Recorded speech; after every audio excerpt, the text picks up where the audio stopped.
बिस्मिल्लाहिर्रहमानिर्रहीम। अस्सलाम वालेकुम नाज़रीन, आप यूट्यूब चैनल देख रहे हैं। मैं इमरान खान हूँ। सबसे पहले तो इमरान खान साहब से मुलाकातें नहीं हो रही थी और 6 माह हो गए हैं लगभग। पाकिस्तान तहरीक इंसाफ कहती है जी मुलाकातें नहीं करवाई जा रही हैं और बार बार परेशान किया जाता है। खासतौर पर जो 2 मुलाकातें होती हैं हफ्ते में, उनमें से एक मुलाकात करवा दी जाती है कभी कभी और एक नहीं करवाई जाती। और अलग अलग मुलाकातें जो होनी होती हैं उनको इकट्ठा करके, यानी इमरान खान साहब ने फ़र्ज़ करें कि 4 लोगों से मिलना है और आधे आधे घंटे की मुलाकात है, या 4 मुख्तलिफ ग्रुप से मिलना है, आधे आधे घंटे की मुलाकात है, तो उन सारों को इकट्ठा करके एक ही दफ़ा आधा घंटा बिठा देते हैं। यानी मैं आपको मिसाल के तौर पे ये बता रहा हूँ, ये बात इमरान खान साहब की बहन ने भी बताई। अब उन्होंने सबके साथ अलग अलग बात करनी है। सियासी बात अलग होती है, कानूनी बात अलग होती है, फैमिली के साथ अलग बात करते हैं। तो ये सारी चीज़ें जो है वो बजाय इसके कि इमरान खान साहब को सही तरीके से मुलाकातों की इजाज़त दी जाए, मुलाकातों को रोका जाता है। ये मामला बहुत सारी दरखास्तों की सूरत में लगभग 100 के करीब दरखास्तें बन गई थी और बहुत सारी अभी इस वक्त लगी हुई थी। तो ये दरखास्तें चली गई थी इस्लामाबाद हाई कोर्ट में, वहाँ पर इन सबको इकट्ठा कर दिया गया। और क्योंकि मुख्तलिफ जजेस सख्त ऑर्डर्स पास करने वाले थे, जस्टिस इजाज इसहाक खान साहब के हवाले से केस था, उन्होंने अपनी एक ऑफिसर को भिजवाया भी, जो अदालती ऑफिसर है उनको भिजवाया भी कि आप जाकर इमरान खान साहब से मुलाकात करें और उनसे पूछ कर आए। वो मामला भी रोक दिया गया। फिर सरफराज जोगर साहब ने एक लार्जर बेंच बना दिया जिस पे एतराज भी किया गया। बहरहाल वो एक लार्जर बेंच बन गया 3 जजेस का और उसने आज फैसला किया है। इमरान खान साहब की मुलाकातें जो है वो खोलने का हुक्मनामा जारी कर दिया अदालत ने, लेकिन वहां अजीबोगरीब चीजें हुई हैं। वहां पे एक शर्त रखी गई है। एक तो मुलाकातें अब इमरान खान साहब की हो सकेगी, हफ्ते में 2 दिन हो सकेंगी, लेकिन एक बात हमें याद रखनी पड़ेगी कि मुलाकातों को इमरान खान साहब ये बार बार कहते हैं कि एस्टेब्लिशमेंट के लोग या एक कर्नल के बारे में वो कहते हैं कि वो जेल में बैठा हुआ है और वो मुलाकातों को ऊपर से अहकामात लेकर या तो रोक देता है या करवा देता है, और जो कुछ भी जेल के अंदर होता है उसके लिए जिम्मेदार इमरान खान साहब एक कर्नल को कहते हैं।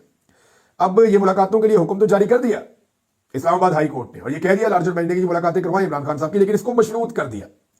अब जो शर्त रखी गई है वो ये है कि इमरान खान साहब से जो लोग मिलेंगे, और ये पहले चीजें तय हो चुकी थी, एसओपी बने हुए हैं कि इमरान खान साहब से जो लोग मिलेंगे सियासी लोग, वो बाहर आकर सियासी बयानात नहीं देंगे, या इमरान खान साहब जो बातें उनको बताते हैं अंदर, वो बातें जेल के बाहर आकर खड़े होकर नहीं करेंगे। ये उन्होंने एक शर्त रखी है। सलमान अकरम राजा साहब ने फौरी तौर पर यह शर्त कबूल कर दी। उन्होंने कहा ठीक है, बिल्कुल हम बाहर आकर बात नहीं करेंगे, आप हमें ये इजाजत दे दें। अब सलमान अकरम राजा साहब ने क्या कहा वो मैं आपको बता देता हूं, पहले उनका आप स्टेटमेंट देख लें। सलमान अकरम राजा साहब ने कहा जी कि हम जेल के बाहर आकर जो भी इमरान खान साहब हमें बताएंगे वो नहीं बताएंगे। अडियाला जेल के बाद फौरी गुफ्तगू की जरूरत नहीं है। उन्होंने बाद में स्टेटमेंट जारी करते हुए कहा कि अडियाला जेल के बाहर फौरी गुफ्तगू की जरूरी नहीं है। या इमरान खान साहब से इन मुलाकातों की बहाली, यानी वो ये पूछ रहे हैं, सवाल की सूरत में उन्होंने पूछा कि अडियाला जेल के बाहर फौरी गुफ्तगू जरूरी है या इमरान खान साहब से उन मुलाकातों की बहाली जो अक्टूबर से नहीं हो पाई। बयानिया फौरी रद्द अमल नहीं। सेनेट और कौमी असम्बली मौजूद है, प्रेस कॉन्फ्रेंस कहीं और हो या टीवी पर मुकालमा हो, सब कुछ मुमकिन है। यानी वो कह रहे हैं कि जो इमरान खान साहब ने कहना है या जो हमें बताना है वो आवाम तक पहुंचाना हमारी जिम्मेदारी है। अगर हम जेल के दरवाजे पे खड़े होकर नहीं पहुंचा रहे तो हम थोड़ी देर के बाद प्रेस कॉन्फ्रेंस करके बता सकते हैं, हम किसी और जरिए से बता सकते हैं, हाँ सोशल मीडिया के ऊपर बाकायदा बयान जारी कर सकते हैं, जैसा कि पाकिस्तान तहरीक इंसाफ का सोशल मीडिया जारी करता है। इमरान खान साहब का अपना ट्विटर हैंडल जो है उसके ऊपर सारी तफसीलात जारी होती है। ये भी एक बड़ा आसान तरीका है। उसके ऊपर कदगन नहीं लगाया जा सकता, उसको नहीं रोका जा सकता, ये भी एक तरीका है। हम मिसाली माहौल में नहीं जी रहे। उन्होंने ये कहा बहनों पर कदगन नहीं है, यानी इमरान खान साहब की जो बहनें जाके उनको मुलाकात करेंगी वो बाहर आकर बात कर सकती हैं, अपने भाई के बारे में बता सकती हैं, उनके ऊपर कोई कदगन नहीं है। ये सियासी लोगों पर या वकीलों के ऊपर यह पाबंदी है कि वो बाहर आकर ये बातचीत नहीं करेंगे। अब ये क्या शर्त जायज है, ये बहस छिड़ गई है। देखिए सियासतदान सियासी बात करेगा ना, आज तक पेशियों के ऊपर आते हैं सियासतदान, वहां पे अपनी बात करते हैं, सियासी बात करते हैं। नवाज शरीफ साहब से जो लोग मिलकर आते थे वो कहां खड़े होकर बात करते थे, जहां दिल करता था बात करते थे। आज तक ऐसी शराइत किसी भी सियासतदान के लिए नहीं रखी गई जैसी शराइत इमरान खान साहब के लिए रख दी गई है। यानी जब बेनजीर भुट्टो जेल जाती थी मुलाकातों के लिए, वो हर तरह की बात बाहर आकर करती थी। उस दौर में इलेक्ट्रॉनिक मीडिया तो नहीं था, लेकिन अखबारी नुमाइंदे जो है वो जेल के बाहर मौजूद होते थे, वहां तस्वीरें बनती थी। क्या नवाज शरीफ साहब जब जेल में थे तब ये सब कुछ नहीं होता था? तो इमरान खान के लिए कवानीन को बहुत सख्त किया जाता है, ये बात हम सब जानते हैं। सुप्रिंटेंडेंट अडियाला जेल ने हैरान कुन किस्म के जो है मुतालबात शुरू कर दिए अदालत के अंदर खड़े होकर उनके वकील ने। उन्होंने कहा ये जेल मुलाकातों को सियासी मकासद के लिए इस्तेमाल करते हैं। भाई तुम्हारा क्या ताल्लुक है सियासत से? वो सियासी मकासद के लिए इस्तेमाल करें, उसके केस ही सियासी नौयत के हैं, उसको जेल में ही सियासत की वजह से रखा हुआ है, और वो सियासी ही मुलाकातें हैं तो सियासी मकसद के लिए इस्तेमाल होगी ना। एक सियासतदान है, वो अपनी पार्टी को अहकाम दे रहा है तो वो सियासत ही कर रहा है, और बाहर आकर जो वो अहकाम लोगों को बताएंगे तो ये उसका हिस्सा है। वो कह रहे हैं जी ये जेल मुलाकातों को सियासी मकासद के लिए इस्तेमाल करते हैं। पीटीआई को इंटरव्यूज में भी इमरान खान से मुलाकात के बारे में बताने से रोका जाए, यानी पाबंद कर दें। ये किसी टीवी चैनल पे बैठ के या किसी और जगह पे बैठ के भी इमरान खान साहब से मुलाकात के अंदर जो बातचीत होती है वो ना बताएं। ये मुतालबा है सुप्रिंटेंडेंट ऑफ जेल का, यानी पार्टी बना हुआ है। भाई एक साबिक वज़ीर-ए-आज़म आपके पास जेल में है, उसका एक पॉलिटिकल नुक्ता नजर है, पूरी दुनिया उसको जानती है, पाकिस्तानियों की अक्सरियत उसके साथ खड़ी है। वो बात करता है बाहर आके बताएं ना, बल्कि वो कहते हैं जी आप टॉक शो में जाए या किसी इंटरव्यू में जाए, वहां पर भी ये बात ना करें कि इमरान खान साहब से क्या बात हुई थी। तो इस पे जो है वो हम इतनी पाबंदियां नहीं लगा सकते। जस्टिस सरफराज टोगर साहब ने जवाब दिया, हालांकि पाबंदियां तो बहुत लगा दी हैं, लेकिन उन्होंने इस लेवल तक नहीं जा सकते। बहरहाल ये शर्त के बावजूद कुछ तनकीद भी हो रही है, लेकिन मेरे ख्याल में अगर मुलाकातें खुल जाती हैं और इमरान खान साहब खुलकर अपने साथियों से बातचीत कर सकते हैं, तो फिर ये फौरी तौर पर बाहर आकर रद्द-ए-अमल देने की बजाय ये बात में भी हो सकता है। अब नईम हैदर बजूता साहब ने दावा किया कि जनाब ये अदालत का हुक्मनामा है, अदालत ने अभी हुक्म दिया है, मेरा नाम बाकायदा मौजूद है लिस्ट के अंदर जिन लोगों ने जाके इमरान खान साहब से मुलाकात कर दी और इमरान खान साहब ने बुलवाया हुआ है, तो मैं जाना चाहता हूं, मुझे नहीं जाने दे रहे, मुझे रोक दिया गया। तो अदालत के हुक्मनामे में तो अमल दरामद नहीं हुआ। मेरे ख्याल में अगर अमल दरामद नहीं होगा ना, तो अगले 2-4-5 दिन के अंदर दोबारा पाकिस्तान तहरीक इंसाफ फिर अदालत में चली जाएगी, फिर दरखास्त डाल देगी और ये मामला ऐसे ही चलता रहेगा। दूसरी जानिब नाज़रीन, सलमान अकरम राजा साहब को यह हुक्म दिया गया कि वो कोऑर्डिनेटर है इमरान खान साहब के, तो वो नामों की लिस्ट फराहम किया करेंगे इमरान खान साहब से मुशावरत करके कि किसने मिलना और किसने नहीं मिलना। नाज़रीन, जो अहमद नूरानी साहब के भाइयों वाला केस है वो भी इस्लामाबाद हाई कोर्ट में है और वहां पे बड़ी मायूसी का इजहार किया आज वकला ने और सहाफियों ने कि अदालत ने इंसाफ नहीं दिया, यानी अभी तक कोई कार्रवाई नहीं हुई। मैं इस हवाले से कुछ तफसीलात जो रिपोर्ट हुई वो आपके सामने रख देता हूं। एक तो आईजी को बुलाया जी, और वो भी 2 दिन के बाद, यानी 26 तारीख को आईजी साहब पेश हो जाए ये कहा गया है, और 2 दिन के बाद जनाब आईजी साहब आ जाएं। अहमद नूरानी साहब की जो वालिदा है वो बहुत उदास थी, बहुत परेशान थी। वो कह रही जी मैं कई दिन से सो नहीं पाई, ये पाकिस्तान है या फौजिस्तान है, हम 35-35 साल में बच्चों को, 38 साल में बच्चों को पाल कर बड़ा किया, और कोई आता है और 1 मिनट में हमारे बच्चे छीन कर ले जाता है। पाकिस्तान में दरिंदे रह रहे हैं, बच्चों की वजह से 3 दिन मजीद और हो गए, मैं सो नहीं पाई। उनकी वालिदा बात करते हुए रो पड़ी, वो वहां जज के सामने भी रो पड़ी, लेकिन इंसाफ उन्हें क्या मिला कि आईजी को तलब कर दिया गया 2 दिन के बाद। हालांकि वहां पे ईमान मजारी साहबा जो वकील है वो बार बार ये कहती रही कि जनाब आप आईजी को तलब आज कर लें, आप आईजी को कल के लिए तलब कर लें, लेकिन अदालत ने 2 दिन का टाइम दिया और आईजी को बुलवाया है। इस मामले में भी कोई इंसाफ हो नहीं रहा। अहमद नूरानी के भाइयों को लापता हुए 1 हफ्ता हो चुका है, और वजह बनी वो स्टोरी जो उन्होंने आर्मी चीफ साहब के हवाले से की है। अहमद नूरानी साहब ने ये स्टोरी की थी कि आर्मी चीफ के जो करीबी लोग हैं वो नवाजे गए, खासतौर पे एक हाजरा सुहेल साहिबा है, उनके बारे में स्टोरी की थी। बजाय इसके कि इंक्वायरी की जाए कि हाजरा सुहेल को इतनी तरक्की कैसे मिली, बजाय इसके कि इंक्वायरी की जाए कि ये किस तरह इतनी आगे बढ़ गई, किस तरह रूल्स को क्या फॉलो किया गया या नहीं फॉलो किया गया, या तो ये सारी चीजें चेक की जाती। जुनैद अकबर साहब ये कर सकते हैं, वो पब्लिक अकाउंट कमेटी के चेयरमैन है, लेकिन मेरे ख्याल में वो भी ये नहीं कर रहे। खामोशी है उनकी तरफ से भी, उनको ये करना चाहिए। तो अहमद नूरानी साहब की स्टोरी के बाद जो मलबा है वो उनकी फैमिली के ऊपर गिरा और उनके भाइयों को जबरी तौर पर लापता किया गया है, जो नहीं होना चाहिए। ये बहुत बड़ी ज्यादती है। मोतीउल्लाह जान साहब हैं, बाकी कुछ और सहाफी हैं, असतूर है, जितने सहाफी वहां पे दूसरे मौजूद हैं, सराब बरकत साहब हैं, ये सब इसके ऊपर काम कर रहे थे और सब ने वहां पे आवाज उठाई है।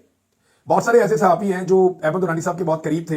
इनके बारे में मोतीउल्लाह जान साहब ने और दीगर दोस्तों ने ये कहा कि वो गए, बल्कि उनकी वालदा ने ये बताया, अहमद नूरानी की वालदा ने, कि जो अहमद नूरानी के दोस्त हैं, कुछ सहाफी जो उनके साथ काम करते रहे हैं, वो मेरे पास आए और मुझे आकर उन्होंने कहा कि अहमद नूरानी को आप मना करें कि वो इस तरह की स्टोरीज ना करें या इस तरह की जर्नलिज्म ना करें जो वो कर रहे हैं, एंटी एस्टेब्लिशमेंट। तो खुद भी वो एंटी एस्टेब्लिशमेंट का लिबादा उड़े हुए हैं सहाफी, लेकिन वो जाके उनकी वालदा को कह रहे हैं कि उनको मना करें कि वो इस किस्म की जर्नलिज्म ना करें। तो उनकी वालदा ने कहा जाके खुद उसको समझा लो, तुम्हारा दोस्त है, मेरे बच्चे बाद आप करवाओ। उन्होंने जज साहब से पूछा कि मेरे बच्चों को कुछ हो गया तो कौन जिम्मेदार होगा, जिम्मेदारी किस पर होगी, पुलिस पर होगी, इस अदालत में जिम्मेदारी होगी, किस पर होगी। उसकी वालदा वहां पे रोती रही है, बहुत परेशान थी वो, मैंने उनके इंटरव्यू सुने हैं। अल्लाह ताला किसी माँ को ये तकलीफ ना दिखाए। हमारी माएँ तकलीफ अब देख रही हैं, बलोच माएँ या कबायली इलाकों में जो हमारी माएँ हैं वो ये तकलीफ गुज़िश्ता कई दहाइयों से देख रही हैं। उनके प्यारे लापता कर दिए जाते हैं, सालों के बाद उनकी लाशें फेंक दी जाती हैं, और ये लगातार सिलसिला जारी है। आज मारंग बलोच ऐसी क्यों है, उसको भी अब जेल में डाल दिया गया है, उसको भी सजा दी जा रही है नाकर्दा गुनाहों की। वो तो सिर्फ आवाज उठाने का काम कर रही है। दहशतगर्दों को पकड़े, उनके खिलाफ कार्रवाई करें। जो लोग जमहूरी तरीके से अपना आईनी हक मांग रहे हैं, या वो लोग इंसानी हकूक के लिए निकल कर ये कह रहे हैं कि जबरी तौर पे गुमशुदगियां बंद की जाएं, जुल्म और बर्बरियत खत्म किया जाए, जिनके मुतालबात जायज हैं उनके साथ तो बात करनी चाहिए। उन्हें उठाकर जेलों में डालने से आप ये करेंगे कि मजीद लोगों के हाथों में आप हथियार पकड़ा देंगे। रियासत क्या ऐसे डील करती है मामला से, मुझे तो हैरत होती है। नाज़रीन, सराब बरकत साहब हमारे बड़े अच्छे यंग जर्नलिस्ट हैं, बड़े शानदार जर्नलिस्ट हैं, बड़ा अच्छा काम कर रहे हैं, बहुत अच्छा बोलते हैं, उनके कॉन्सेप्ट्स बड़े क्लियर हैं, और रूल ऑफ लॉ के लिए, जमहूरियत के लिए और आज़ादी इजहार राय के लिए उन्होंने बड़ी आवाज़ उठाई है, इंसानी हकूक के लिए आवाज़ उठाई है। सियासत.pk से उनका ताल्लुक है, तो सियासत.pk को वैसे ही टारगेट किया जा रहा है, और इसमें जो सबसे फ्रंट पे हैं वो सराब बरकत साहब हैं, उनको भी अब टारगेट किया जा रहा है। तो FIA ने उनको नोटिस देकर बुलवाया था। हम सबको इस बात का खदशा था कि उनको खुदा न खास्ता गिरफ्तार कर लिया जाएगा और उनके साथ ज्यादती की जाएगी। तो साद रसूल साहब का बहुत शुक्रिया, उन्होंने उनका मुकदमा उठाया, हाई कोर्ट के अंदर रिट की गई اور اسلام آباد ہائی کورٹ نے 2 ہفتے تک کے لیے FIA کو منع کر دیا ہے کہ ان کو گرفتار نہیں کیا جائے گا، ان کے خلاف کوئی کاروائی نہیں کی جائے گی، اور انہوں نے فری کین سے جواب طلب کر دیا۔ اب کیا لے کر جائیں گے؟ سوراب برکت نے ایسا کیا کیا؟ وہ سچ بولتا ہے اس لیے آپ کو برا لگتا ہے، یا وہ جو بات کہتا ہے وہ اختلاف رائے کے زمرے میں آتا ہے، یا وہ جو بات کہتا ہے وہ اس وقت ریاست کو یا جو موجودہ رجیم ہے جو ظلم اور بربریت کر رہا ہے وہ اس کو سوٹ نہیں کرتا؟ تو اگر آپ کو نہیں سوٹ کرتا بھائی تو برداشت کریں۔ یہی ہوتا ہے جمہوریت کے اندر، اختلاف رائے کی گنجائش ہوتی ہے، آزادی اظہار رائے ہوتا ہے۔ آپ کسی کی رائے کو کچل دیں یا کسی اختلاف کی بنیاد کے اوپر آپ کسی کو قتل کر دیں یا جبری طور پہ لاپتہ کر دیں یا کسی کو آپ گرفتار کر دیں یا کسی کو آپ ذلت اور رسوائی میں ڈال دیں، تو یہ تو کوئی جمہوریت نہیں ہے، اور پوری دنیا میں اس کے لیے گنجائش نہیں ہے۔ لیکن پاکستان ایسا لگتا ہے ایسے 1-2 صدیاں پیچھے جی رہا ہے۔ پاکستان کی ملٹری اسٹیبلشمنٹ کو بات کی سمجھ نہیں آ رہی۔ ناظرین، عالیہ حمزہ صاحبہ نے کامیاب شو کیا ہے پنجاب میں، یہ اب سب مان رہے ہیں۔ اس کے باوجود انہوں نے ایک حکم جاری کیا ہے پنجاب کے حوالے سے، اور یہ بڑی محنت کر رہی ہیں، کیونکہ دیکھیں تمام اضلاع میں ہم نے ریلیاں نکلتی ہوئی دیکھی ہیں، لیکن بہت سارے لوگوں نے غفلت برتی ہے۔ تو عالیہ حمزہ صاحبہ اس کے بارے میں انہوں نے ایک سٹیٹمنٹ جاری کی، انہوں نے کہا جی ہماری 8 فروری وزیر اعظم عمران خان رمضان پروگرامز کے 15 دن اور اب 23 مارچ کی پنجاب کے ہر ڈسٹرکٹ کی تنظیمی عہدیدار، ہر منتخب MNA اور MPA، ٹکٹ ہولڈرز، سینٹرز، خواتین اور اقلیت کی مخصوص نشستوں والوں کی رپورٹیں ہم نے تیار کر دی ہیں۔ یہ کہہ رہے ہیں کہ ہم نے سب کی رپورٹیں تیار کی ہیں، کس نے کیا کیا اور کس نے نہیں کیا۔ 8 فروری کے حوالے سے ہماری جو کال تھی اس پہ کیا ہوا، جو رمضان کے اندر ہمارے پروگرامز تھے 15 دن کے لیے ان میں کیا ہوا، اور 23 مارچ میں جن لوگوں کی جو ڈیوٹیاں لگائی انہوں نے کیا کیا۔ وہ کہہ رہی ہے میں بسد احترام آپ سب سے مخاطب ہوں، جو وزیر اعظم عمران خان کے نظریے کا بوجھ نہیں اٹھا سکتا وہ اس تحریک سے خود الگ ہو جائے، ہمیں کوئی گلہ نہیں، کیونکہ PTI میں جوان قیادت موجود ہے جو وزیر اعظم عمران خان کے لیے جان دے سکتی ہے، انہیں آگے آنے کا موقع دیں۔ میرے پاکستانیوں اور PTI کے غیور کارکنوں، ہماری کال لیڈرشپ کے لیے نہیں ہوتی، عام عوام اور پاکستان ہمارا مطمع نظر ہے۔ آپ PTI کے اصل لیڈر اور وزیر اعظم خان کے حقیقی وارث ہیں۔ اس تحریک میں آپ کا لہو شامل ہے، ایجنڈا ایک ہے، وزیر اعظم عمران خان کی رہائی۔ یہ عالیہ حمزہ صاحبہ نے ایک دفعہ پھر تنبیہ کی ہے ان لوگوں کو جو لوگ جان بوجھ کے گرفتار ہو جاتے ہیں یا جو لوگ چھاپے چھپے پڑوا کے غائب ہو جاتے ہیں، پولیس کو تھوڑے پیسے دے دیے، انہیں کہا جی 1.5 سے چھاپا مار دو، پولیس والے آ جاتے ہیں 2-4 ڈالے لے کر، چھاپا مارتے ہیں، سیل کروا لیتے ہیں، تو ایک ڈرامہ سا کریٹ کر لیتے ہیں یہ لوگ۔ ان کے اوپر کوئی فستائیت اور سختی نہیں ہوتی، یہ لوگ پولیس کے سامنے لگے پھرتے ہیں، ویڈیوز بھی بنا رہے ہوتے ہیں، کوئی پوچھنے والا نہیں ہوتا۔ تو ایسے لوگوں کو عالیہ حمزہ صاحبہ نے کہا کہ یہ لوگ اپنا قبلہ درست کر لیں، اگر یہ عمران خان صاحب کے بیانیے کا بوجھ نہیں اٹھا سکتے تو کوئی مسئلہ نہیں ہے، آپ لوگ اپنے گھر جائیں، ہم آپ سے گلہ شکوہ نہیں کریں گے، نوجوان قیادت کو آگے آنے دیں، وہ اپنا خون بھی دے سکتی ہے۔ تو یہ انہوں نے اب پیغام دیا ہے عالیہ حمزہ صاحبہ نے۔ ناظرین، صاحبزادہ حامد رضا صاحب نے جواب دیا رانا ثناء اللہ صاحب کے اس بیان پر کہ عمران خان صاحب سچے دل سے معافی مانگ لیں تو ان کی رہائی ممکن ہو سکتی ہے۔ صاحبزادہ حامد رضا یہ کہہ رہے ہیں کہ کس چیز کی معافی؟ آپ کی خواہش کے مطابق تو معافی نہیں مانگ سکتے، اور یہ سلمان اکرم راجہ صاحب نے بھی کہا کہ اگر کسی کو لگتا ہے کہ عمران خان معافی مانگے گا یا کوئی ڈیل کر لے گا تو یہ اب ناممکن ہے، عمران خان ایسا نہیں کرے گا۔ اور میرے خیال میں اب تو اسٹیبلشمنٹ بھی اس بات سے مایوس ہو گئی ہے کہ عمران خان کوئی معافی مانگے یا عمران خان کوئی ڈیل کر دے۔ اسٹیبلشمنٹ کو اس بات کا پتہ چل گیا ہے کہ عمران خان صاحب جو ہے وہ کوئی رستہ تو نکال سکتے ہیں، اسٹیبلشمنٹ کو کوئی عزت کا رستہ تو دے سکتے ہیں کہ جناب اس طریقے سے آپ اس میں سے نکل جائیں اور سیاست میں سے اپنے آپ کو باہر نکال لیں۔ لیکن عمران خان صاحب نہ تو کوئی ڈیل کریں گے، نہ کوئی معافی مانگیں گے، نہ اسٹیبلشمنٹ کے ساتھ کوئی معاملہ طے کر کے اپنی سیاست خراب کریں گے یا اس تحریک کو جو ہے وہ ڈیڈ کر دیں گے۔ عمران خان صاحب ایسا نہیں کریں گے۔ انہوں نے کہا کیا نواز شریف نے اجمل قصاب کارگل پر فوج کی پیٹھ میں چولہا گھونپنے، سپریم کورٹ پر حملوں، فوج کے ساتھ مل کر حکومتیں گرانے اور نون لیگ کی فوج کے خلاف ہرزہ سرائی پر معافی مانگی؟ ڈان لیگ بھی تھا۔ صاحبزادہ حامد رضا صاحب نے رانا ثناء اللہ کو کہا کہ جناب معافیاں تو تسی بھی نہیں منگیاں، آپ نے تو سیدھی سیدھی ڈیل کی تھی، وہ تو بند کمروں کے اندر آپ نے معافی مانگی تھی، عمران خان وہ بھی نہیں مانگ رہا۔ تو صاحبزادہ حامد رضا صاحب نے یہاں پہ جواب دیا ہے رانا ثناء اللہ صاحب کو۔ ایک بات کی ہے بلاول زرداری نے، اب بلاول زرداری نے جو بات کی ہے وہ بڑی انٹرسٹنگ ہے۔ پہلے وہ بات آپ کو میں سناتا ہوں، پھر ایک حقیقت میں آپ کو بتاتا ہوں، اور یہ وہ حقیقت ہے جو مٹ نہیں سکتی، میرے پاس اس کا ثبوت موجود ہے۔ بلاول نے کہا کہ بھٹو آج بھی گڑی خدا بخش سے راج کر رہے ہیں۔ بلاول کا کہنا ہے بھٹو آج بھی گڑی خدا بخش سے راج کر رہے ہیں۔